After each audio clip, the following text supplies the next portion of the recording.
Want to achieve network marketing success? Then you're in the right company. Hello, and welcome to Leave Nothing to Chance, hosted by networking marketing giant John Solider.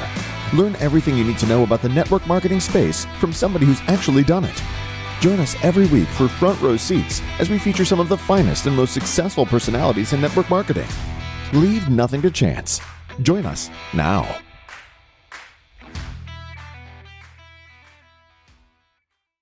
Wow, this is going to be a privilege, folks.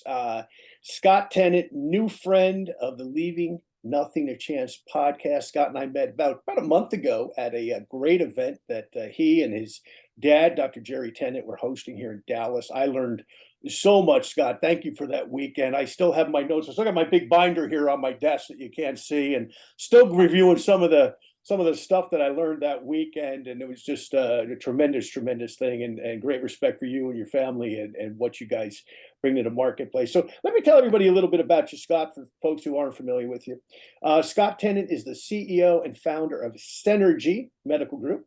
That's a holistic wellness company and the exclusive distributor of the groundbreaking Tennant biomodulator devices designed to help manage various types of pain in the body. He continues to be a philanthropist and giving back a huge part of his life's work, and you'll learn about that in this interview today. He's a remarkable human being from a remarkable family. So, Scott, welcome to the show, my friend. Thank you so much. I definitely appreciate it.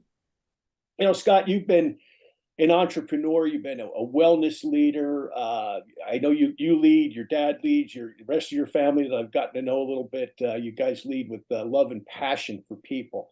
And so let's kind of start there. Tell a little bit about, your story. Sure. So, I started working with my dad at 14, just summer job. Went in and started working in the insurance department. He was an ophthalmologist. We had 7 doctors, 3 surgery suites, fairly busy. And, I quickly noticed a passion from him that I loved, was taking care of people, for them and their problem, and fast. So, doing cataract surgery, would see them early that couldn't see. Back then, you had to let them get a little worse off than we do now to pass to get paid for it. But then the next day we'd do the surgery, and then I got to take the patches off on the 3rd day. I was the first person they saw when I took the patch off. Worked with them in surgery, and I worked with them before, so they knew me. To take the patch off and have the person say, "Oh my gosh, I see you, and you're wearing a black shirt." That was a moment that over and over and over, if there was 15 or 20 people that day, that I got to see that and experience that like 15 times. So you start to get an idea. I don't think this happens to everybody every day, that you have somebody get up and want to hug you for the gift of sight. That's kind of where we started. And that started my whole passion to look at, how do I replicate that every single day in my life and share that with others to find it. So that's where I started. Interesting. And Senergy today, what are some of the things that you guys do? Because you're on cutting edge medicine. I'm a user of your product. I'm treated with it on a twice a month basis at this point. So I know what it is a little bit. I can't tell you I fully understand it, but help people understand a little bit, because this is cutting edge. This is where healthcare is going, especially after COVID. Everybody is saying, "Hey, how do I get well? How do I not only how do I get well, how do I stay well?" And you guys have some stuff that just groundbreaking. That's true. Something I've started saying recently is, kind of like what you said, is get well before you get sick. Something's cooking in here, our biome. Something's cooking. Some things we cause from what we do, say, think, eat, or consume on our body, in our body, around our body, absorb for our body. So, we also say something like, care for the caregiver. Sometimes that's you. Put the mask on yourself before you put it on someone else. So that all came about when my dad in 96 came in one day and said, "I have to retire today." Well, we had all the employees walked out except 2 ladies and myself. So everything changed. So our gift of giving people sight went away. And that was our family, our patient's family, that sort of thing. So he went in and they said, you're not making platelets. We don't know why, and we don't know how to fix it. We can use steroids to make you look better. And I heard in my head, while you die. That's all the answer they had. And so he, being a surgeon and a scientist, said, I have to figure this out myself because everybody's out. So he found that treating with frequencies and some other things that became what we are and what we do was able to get him well. So for about 6 years, he would sleep for about 16, 18 hours a day. And his waking time, he would read as much as possible until he was like lights out, down again. So all of those things came up when he just found out what he's going to turn into the Tennant Institute, which is basically finding the root cause of your issues. So looking at symptoms is what most Western medicine doctors do. They look at your symptoms, they treat your symptoms, like a salve on an injury or an infection. When he said, no, what caused it? If you can go back to what caused it or is causing it and fix that and get that organ system working better, then the symptoms start to go away. It's like the side effect. So Western medicine treats side effect of something. And so we look for what's causing something. So that is what got him well. That's what got us to where we are. So we now have a couple of different things that approach to us. People who are really, really sick and out of options, like my dad. The doctors say, you're on 37 pills, you have all these things, all these side effects are now affecting you completely, and some of them are double and triple side effects from different medicines. I don't know what to do. Your time isn't here. Then we have people who know inherently or think I can take care of myself now better at an earlier age so I don't become that, so I don't fade away. So that is what we started, say, in 2004, which really was before biohacking was actually a word, is what we started to do. What do you do? What do you consume? What do you think? What do you eat? What is going on in your body? What are you taking and consuming, which includes medicines, etc. So when we started treating it, then we started to notice that people's symptoms started to go away. And it's really by treating with frequencies and what you consume and all the other things in the body to take care of the organ system, the heart, the spleen, the colon, the lungs, the brain, that sort of thing. So that's literally what we do. And the Tennant Institute, located here in Dallas, and I believe you have another one out in Scottsdale, or is it? Where is it? The main one is in Irving, Texas. We're right across from where the Cowboys used to practice on Valley Ranch Parkway. That is really our place. And then the one in Arizona is a secondary office that is, in conjunction with another doctor. So, the place you would come is here in Irving. And would you describe this as electronic medicine? Is that correct? Would that be the terminology? It really is electronic medicine, but I think it's actually bigger than that. I mean, that's the delivery system that gets it in. It's like a mathematical equation mixed in with contact therapy to put the frequency in the skin through the meridian system, or a scalar and or PMF delivery system, which puts it on a wave, the frequencies into the body. So that is a piece of it, but really it's almost functional or integrative medicine, really. Or, as Dave Asprey has coined, biohacking. It is, I think, in Tony Robbins' word, the stacking of good things and the unstacking of bad things. So what are you doing that's causing something, and what can you do to create something? Which is the stacking of the good things. Change your diet, you take out bad things, you add the good things, you stack things up. So I would say really functional, integrative, electronic medicine.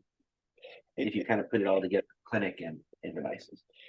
Every time that our mutual friend Charlie Woodson works on me with the scalar, I feel better.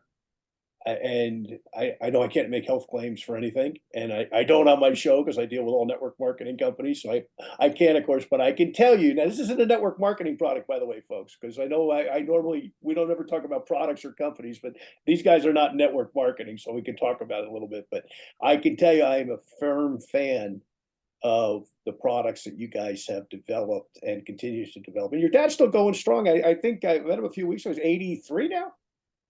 Great. Yes, he's awesome. Awesome. He inspires me, as a father figure, but as a leader and an inventor and out of the box thinker.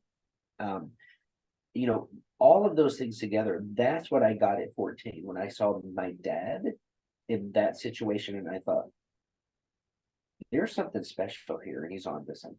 And I knew back then that it was going to grow, even when we were just in the eyes, that it moved. So it went from the gift of having people learn how to see, having them see how to live. I saw it through the whole thing. It changed. Well, and you followed the family tradition because your dad really has had multiple careers, even though they've been around medicine, obviously, as an ophthalmologist, and then unfortunately getting sick, and that being the Saul of Tarsus moment in his life, or the Galileo moment, or whatever you want to call it, where he kind of, through his illness, looked for answers for himself, right? Which is the best motivation for most people. And it's amazing, as we talk about some of the people that have gone on in time that are thought leaders in the medical world. A lot of times they were driven by, I got to fix me or maybe a loved one. And your dad did that and kind of flipped careers and became an inventor. But you have followed that family tradition because you've had kind of multiple careers within your career. And I'd like to talk about that a little bit, Scott, if we can. Let's talk about your relationship, for example, with Tony Robbins and what you do with the Robbins organization. Sure. So, Tony is a client, and I like to say a friend. And a mentor, of course. So I'm part of his Platinum Partner Group, which is a very small group that travels together in basically like catered discussions. One's spirituality, one's financial, one's relationship, and it's a great way to learn, but it's also a great way to teach, because these are people that are thinking about how to move forward. So like we said before, we have these people that biohack in their world, so in their life. So I work within that compound, as part of my life and part of my teachings. It gives me a way to think about how do you express in a better way to help more people. One of his things that he talks to us about, especially in his Platinum Partner Group, is it's better to give than receive. So when he talks about business and personal development, he says, if you can find what serves others by serving you, then you have a better relationship and a better thought process of who you are, and you can accelerate yourself better. So a lot of those things came up in charity work that we did, because he definitely talks about the give back, and how that becomes an outsource or a power source to you when you give. And so he actively works that in, meditations for gratitude to what you have and the blessings you've been given and the blessings you can give and share. So that came up with a philanthropy that I already did do that, but it increased that to where it's philanthropy on purpose. And instead of just saying, oh, here's $100 or buy some Girl Scout cookies, it's like, look for something that speaks to you and go there hard. We talked about when we first met, about that I'm involved with the American Foundation for the Blind. And that goes back to my childhood, because what I noticed is one of my very first events with Tony, I literally ran into and almost ran over a blind guy. And I was not paying attention. I was walking along. We were going to a meeting. We were discussing what we were going to do that day with Tony and his teachings and what was coming. And I literally ran him over, and I said, I'm sorry I ran into you. And he said, no, I ran into you. And I said, no, seriously, I was not paying attention. And then all of a sudden he said, no, I ran into you because I'm blind. And I stopped for a second. I backed up, and he had on dark glasses. He had a cane, a T-shirt that said "almost blind" in huge letters, like the big E on a chart. And I thought, I've never met a blind person. How unusual. And immediately, what went through my head in that space of learning and where I was moving to, of gratitude, is I thought, this is a blessing right now. And I thought, why am I meeting this person? And that introduced me to the Foundation for the Blind to help become the executive producer for a film about Hellen Keller and what she does for present people, such as blind and deaf, or blind or deaf.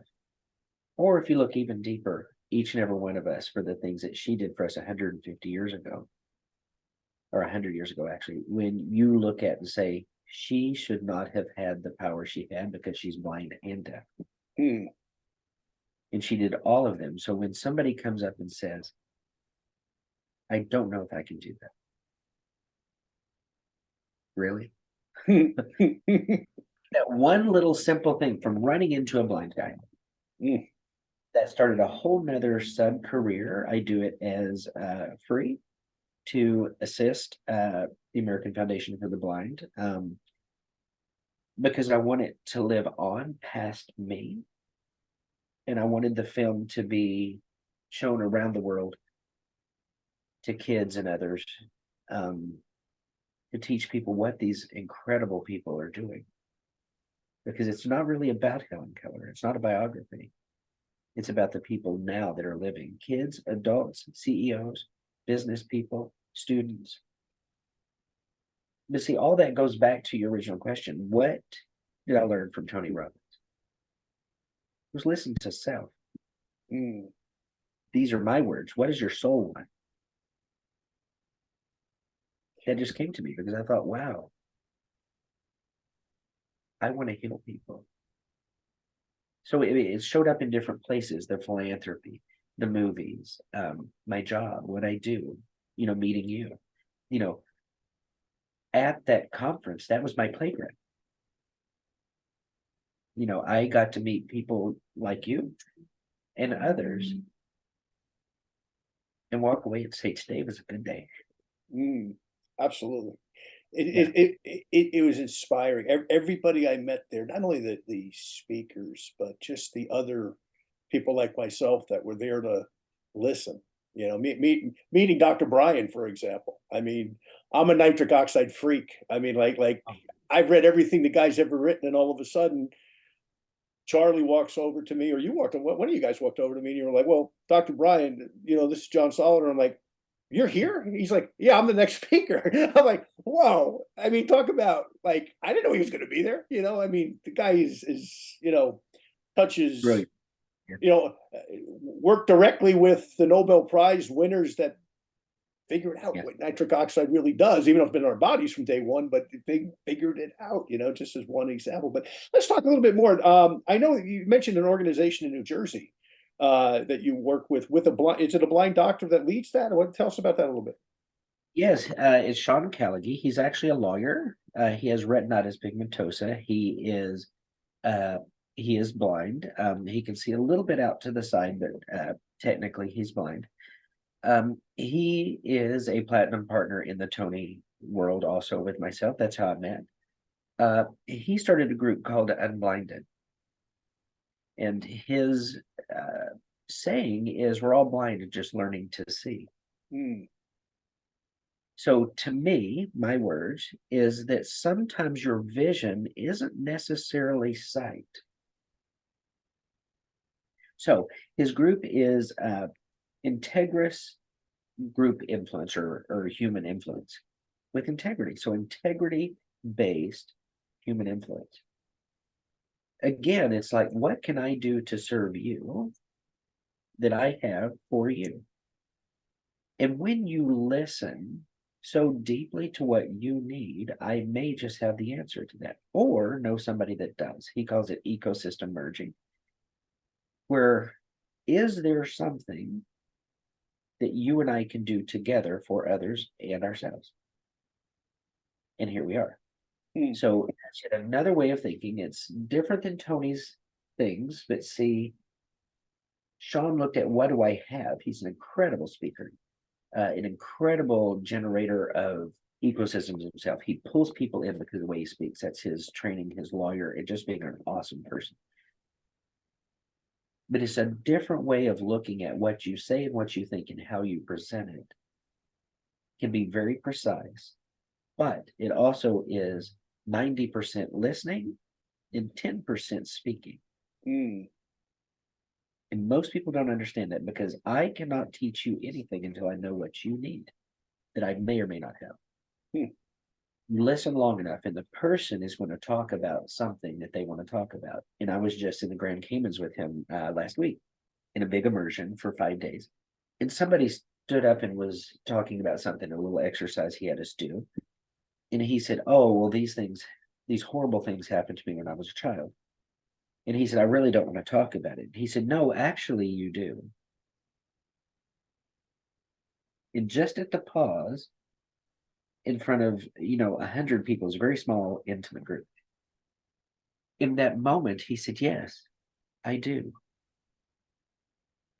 And he said, because in this space, it's safe. And I've held that in here until this very time. Hmm. And that was interesting, because again, that was about giving, because being from that space, we all learned exactly what has stopped him in his life. But that vulnerability gave him strength because you saw him as a human. Mm. And then when he explains what he does about helping people move forward in his industry, you saw him grow from expressing that to a group that would not judge him. Hmm. And he was able to put it on like a little badge. Like, I got through that and I became a stronger person. I built a muscle that I did not have before, which got me here. He said, what I always thought of as a block wasn't to stop me, it was for me to stand on. Wow. Yeah. So that's unblinded. So different, but these are people that I am around a lot. And what's amazing, as you say this, my daughter was at her church, was at California a couple weeks ago. Stevie Wonder shows up. The Stevie Wonder, the man himself. I mean, is there a better musician on the planet? And you think blind since birth, I believe. And you know, you think about this, people like that, they don't make excuses. They're just, and sometimes, listen, I'm as guilty as anybody. I don't feel good today. It's raining out. It's cold out. I don't want to go to the gym. I don't want to go to work. I don't. And then you see people like that, that you think, oh, that poor person, and they don't see themselves as poor because they're not busy making excuses. They're busy getting results in their lives. And how inspiring's got to be around that, and all. So let's come back a little bit though to Scott, the filmmaker. So you referenced the Hellen Keller movie. What's the status of that? When's it coming out? What do we know about that? Yes, I'm thinking this fall. We're actually editing it right now. We filmed about a month and a half ago in Dallas, the very last scenes in my house. How amazing is that? Wow. To be involved on the set, actually meeting these people and finishing up the final touches on the last day. Amazing. So I'm thinking it's going to be in the fall. We're going to have the premiere actually in Dallas. Oh, great. Yeah, so they're based out of Virginia, where the American Foundation for the Blind office is, but they brought it here because I saw the dream. Hmm. When they mentioned it, they said, we want to do this little thing. They originally wanted to film it just for their board of directors. It was that's makes no sense. Why would you play it for a group that already knows who you are and already supports you? And they said, well, it's going to cost like $450,000 to film a real film. I said, I hang out with some pretty incredible people. I think we can make this happen. This is a cause I think people will stand behind. Mm-hmm. So we raised $487,000 in a weekend. Wow. Yeah. At a Tony Robbins event. Interesting. Wow. Awesome. That blew their mind.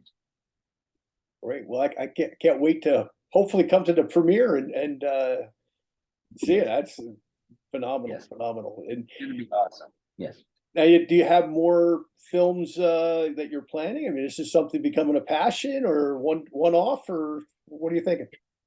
It is. I was approached by Stanley Kramer's widow and his daughter. The widow is Karen Kramer, and the daughter is Jennifer Kramer. They are making a very avant-garde anthology film, and they wanted me to be the executive producer because it's a very particular genre film. It's very much for the thinking person. We like to say it's Monty Python. This next portion we're filming is Monty Python meets Cirque du Soleil. Okay. Yes, but it's based on classical music and what the composer was going through or feeling when they wrote their masterpiece. So the first one is going to be 5 segments that they eventually put together in one film, but we're going to release them all separate and then put them together like an Alfred Hitchcock back in the late 70s, early 80s, where he put each one was about crime. Yeah, And then yeah. that it's like the piece in an hour. So the first one was about trauma. And it was trauma and loss. So it was a 30-minute piece. The next piece is going to be a 30-minute to 40-minute clip. And it's going to be about duality as the person had 2 parents who were definitely different. So as he was writing his piece, things started to change in his life, but it made him who he was and how his music was powerful. Mm. So the movie has that symbolism in it.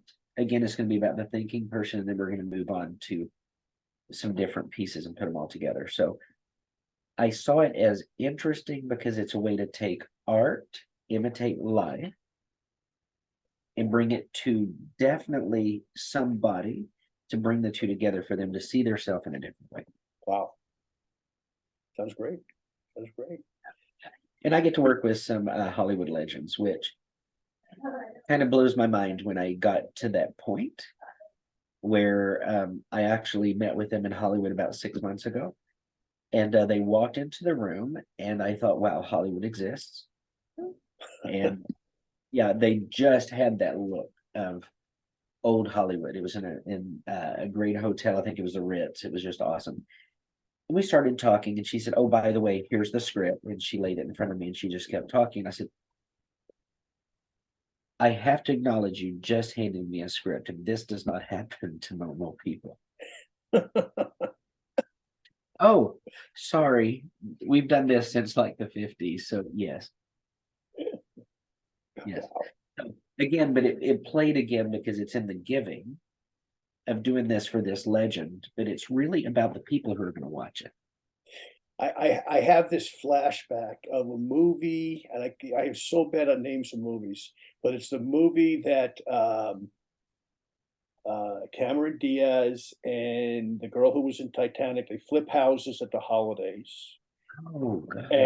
And the girl who was in Titanic, British actress on this, not thinking of her name, but she befriends Elia Kazan, who is playing under another name, that he was some, famous, screenwriter in California. And when she walks into his home, it's like that old Hollywood. He's got scripts and he's got manuscripts and he's got megaphones and all the stuff that you would have saw in the 30s, the 40s, the 50s, the 60s in Hollywood. So I'm having that image. I can't think of the name of the movie, Scott, but it's still out. I see it on HBO once in a while, mostly around the holidays. But yeah, I'm having that image of that old Hollywood, the way that they used to do stuff and still do stuff, I guess, to this day. Yes, that's the way it felt. It was like, wow.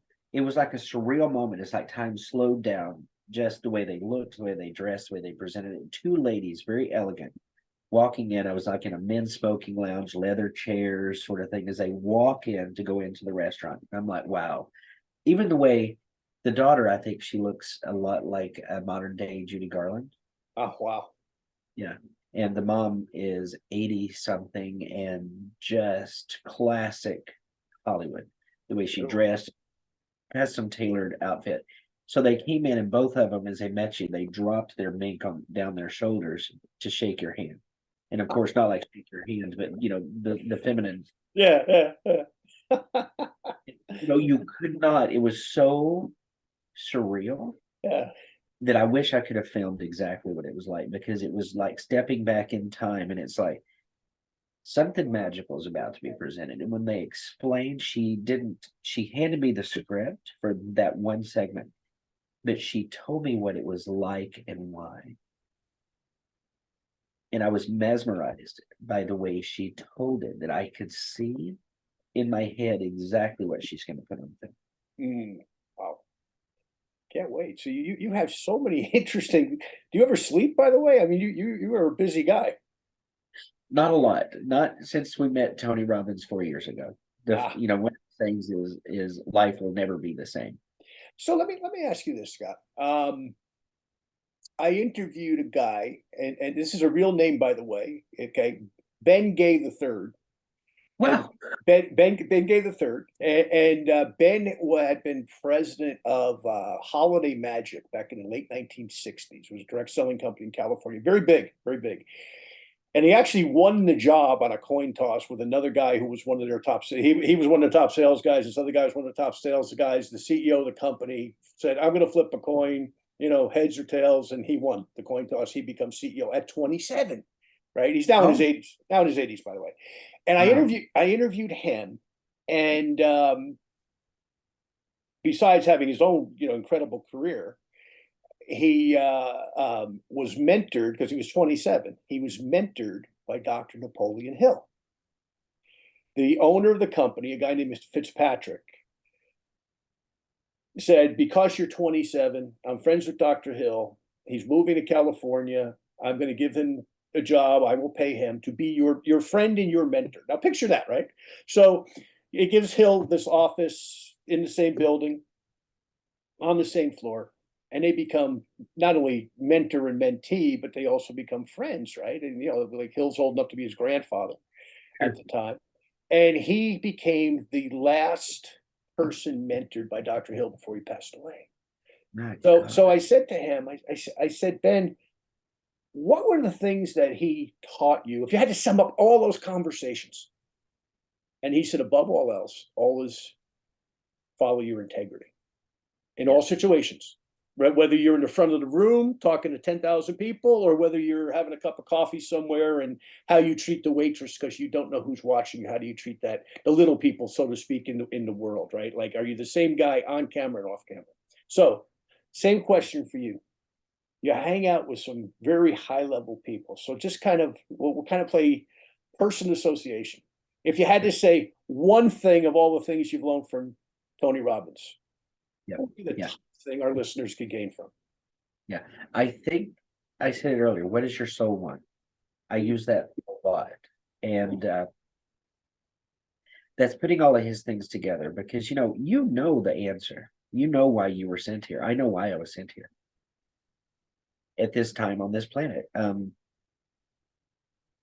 it's a blessing when you find it. It's a blessing when you express it and when you share it. Because you can be everything you want and do everything you want to do. And you don't have to be the broke servant while you're doing it. Which is another story people tell them, I can't charge for this. But you actually can have it all. So I think that, what does your soul want? Find it. Love it. What does your soul want? Let me ask you this. You've learned one or two things, I'm sure, from the guy that has the same last name as you, Dr. Jerry Tennant. What would be, if you had to summarize everything your dad's taught you in business, in medicine, in life, what would be that one thing? I don't know how to say it. That's an awesome question. Thank you. I've never really heard him say you can't do it. I've heard that.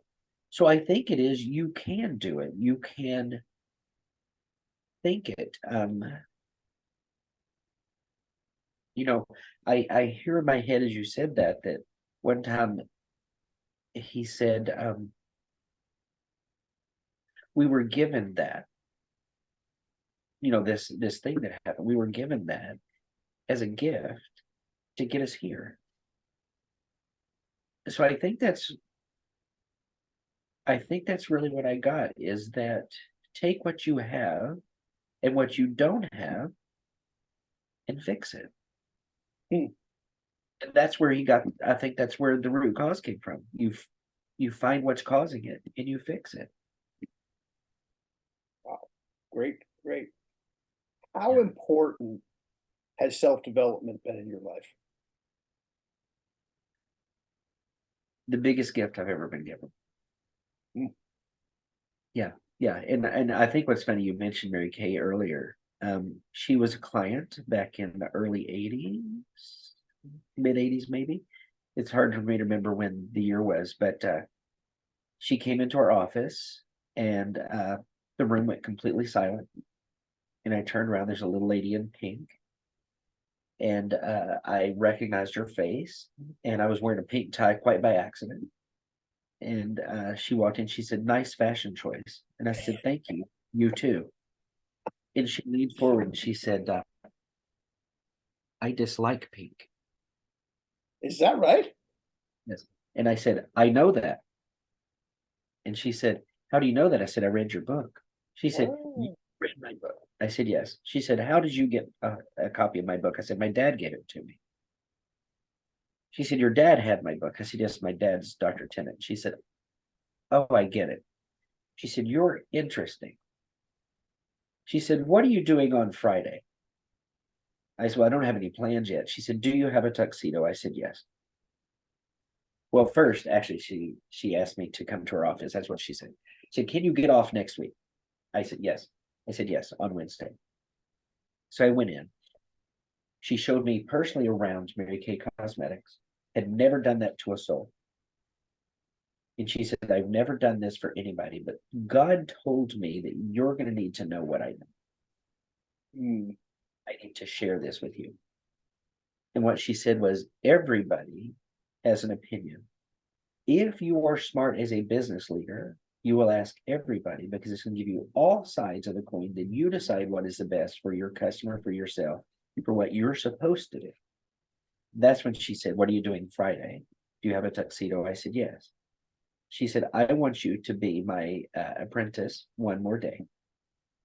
This weekend, you will give away cars, furs, and diamonds." Wow. She said, "Because again, God's telling me you need to know what I know, because it's about those people and what they would never do for themselves. By seeing them and hearing them. And you need to know this. And I wanted to be the first one to teach that to you." Wow. And I think that set me up for looking for these other people to say, I have something to share with you, which is why I think Tony Robbins and why Sean Calgi and a couple of other people we haven't mentioned, that I get a brief moment, and instead of where they answer a question and walk away, they stop for a moment and talk, because I'm not there to take anything from them. Where people think, "Oh, you're a celebrity." They're not a celebrity, they're a human. Hmm. So they see that, because I'm not about, I want to take a picture with you, I want to take something from you, but I will take what you gift to me. And so it just happened that that seems to be kind of a pattern. But again, I think it's what my soul wants, because I'll take what they said and then share it with other people, because it did help me have what my soul wants, which is to help people. Wow. Wow. Incredible. Incredible. You've met some incredible people, certainly. And you're right, because I haven't met a lot of celebrities in my life, but the people I've met that I really respect, it's like, sure, you can take a picture with them and all that stuff, but that's not what matters. You know what? It's that moment in time that you spend with them. Like I spent a couple of minutes with your dad. Charlie introduced me to him, and I spent about 3 minutes that, during his session. And I just told him how, what great respect I have for him and everything that he's done. And we just chatted a little bit about the immune system, because that's my business, Awesome. obviously. And we just chatted a little bit about that and some of the scientists that I've worked with through the years. And he has great respect for that. And just was a convert. Like I could take this picture and put it on Facebook. I probably should have, but what's more important was that I spent that time with a great man, a great thought leader, a great influencer, a great healer, versus, oh, I got a picture with this guy. You know what I mean? Like, what's more valuable that I'll tell my grandchildren about is that versus, you know, the rah-rah Cisco and Boss stuff. Great. So Scott, in wrapping up here, I mean, you've had a remarkable life, but you're still a young guy. You still have a long way to go. And of course, you're incredibly healthy and you got, you know, tremendous advantages in your knowledge. You're also a naturopath, by the way. Let me mention another little career you had, right? Practicing. You know, yeah, I know you're not practicing now, but I mean, just another, you know, thing that you dove into head first and said, let me tackle this. So amazing. But what's ahead? What's the next, I don't know, whatever time frame you want to quantify it as, year, 2 years, 5 years, 10 years, next week? I don't know. What's ahead? Yes.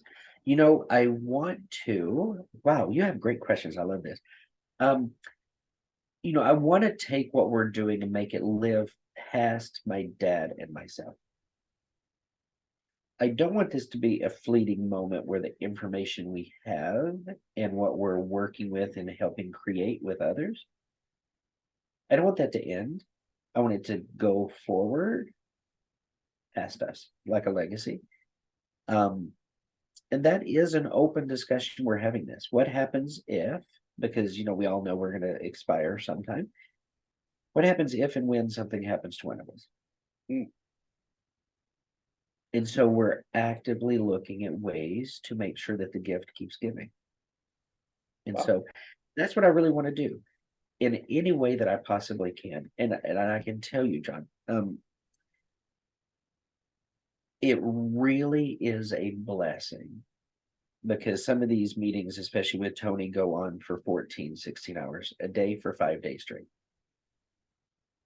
And by the end, you're exhausted because you're learning and there's so much coming and new information and new speakers and people downloading what they know and gifting everything they have.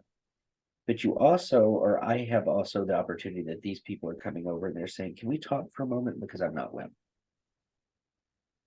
Because then they feel that connection and they say, I'm going to let that down just a hair, just to get a question or an answer to my question. And I'll walk away and I say, today was a good day. And I notice my dad says the same thing we always have. Today was a good day. Because look at the people that we were able to serve to heal.